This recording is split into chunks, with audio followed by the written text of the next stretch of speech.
Hello, AP students. It's Mrs. Altus from the Counseling Center, and I've got a couple of updates to tell you about regarding AP exams and some changes that have had to have been made since the last video that I made for you. So we're going to go over some things in a PowerPoint real quickly, and I just want to make sure that you are all ready to go for your big tests coming up in May. So let me share my screen with you. All right.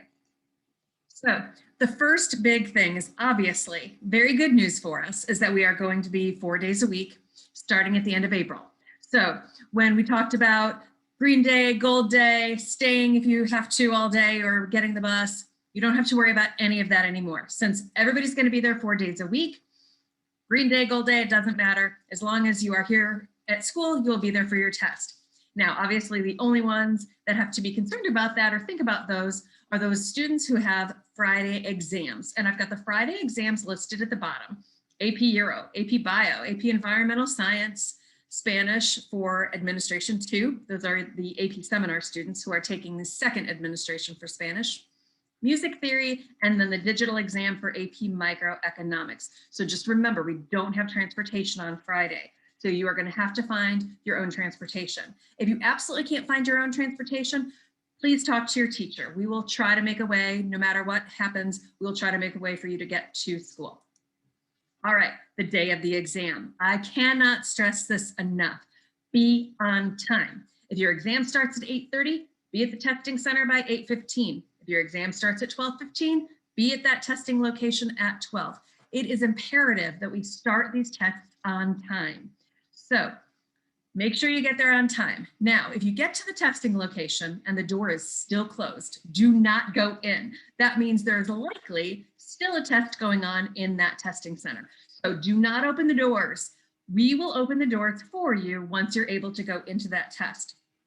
So just make sure that you just wait outside patiently. And when the previous test is done, those doors will be open and then you can go in and get ready for that test. Make sure you know where your exam is being given. So I did just have to make some updates to the AP schedule and the room locations just this week. So make sure you're checking the schedule on our AP website to make sure that you know the correct room where you are taking your test. And of course, as always, be prepared with number 2 wooden pencils, a couple of them, plenty of erasers, and a black and a blue pen for your free response questions. Make sure you bring those. And if you're taking a test with a calculator and you know who you are, make sure that you have an approved calculator for that. Now, a couple things about getting into your test room. So in a lot of our testing centers, a lot of our standardized tests, you are always sat alphabetically. So you kind of know where you're going to be. Hey, my last name starts with B, so I'm going to be kind of towards the front of the room. Or my last name starts with a W, I'm going to be in the back.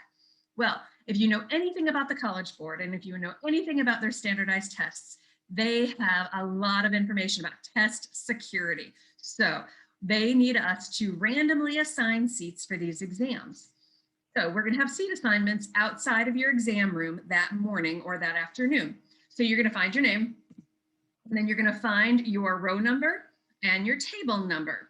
And I'll show you a map of what that's going to look like. So once those testing room doors are open, then you can find your row and find your table number. Now, for most exams, there are going to be 2 students per table. So there are going to be 2 of you that have the same table number and row number. Okay, so I hope that makes sense. Make sure that you are sitting exactly where your AP ID label is going to be set. So when you sit down at your table, you're going to have a sheet with your name on it, with your AP ID labels. Make sure it is yours. Look at the test, look at your name, make sure it's yours, have a seat. So this is what the map is going to look like when you get into the gym.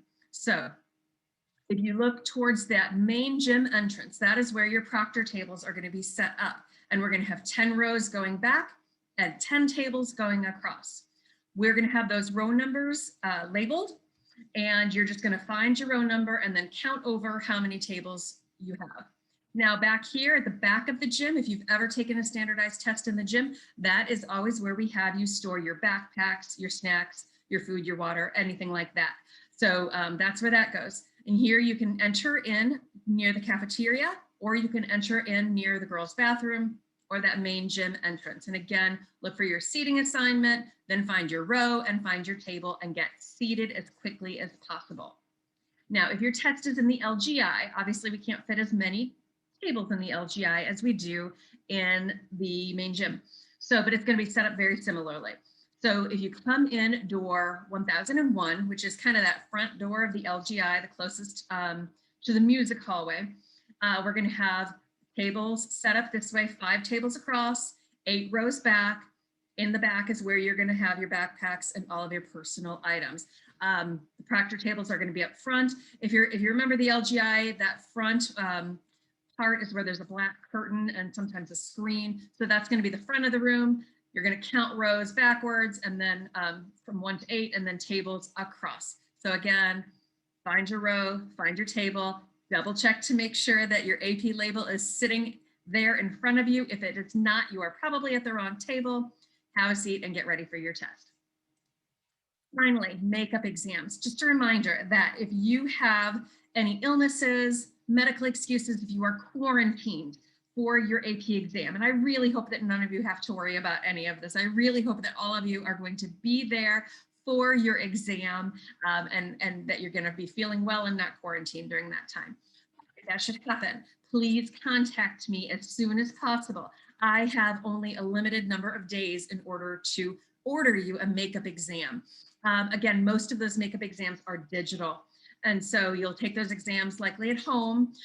It will be set up a little bit differently, obviously, if it is a digital exam, and we'll have to make sure that you get your digital exam app uploaded to your computer, that you know how it works, that you know that you can't go back to answer questions that you've already answered. You can't really skip ahead, all those kinds of ins and outs. So there's a lot to the digital testing. So if you can be there for your original paper pencil testing, by all means do so.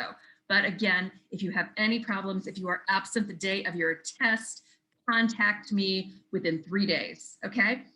Again, also just a reminder that if you are an immunocompromised student and you have medical difficulties and you would like to have a digital exam for health and safety reasons, please contact me as soon as possible. And then finally, there's a link here, and I'm going to put it on the AP website too, all the ins and outs of the digital testing and what it is like for students.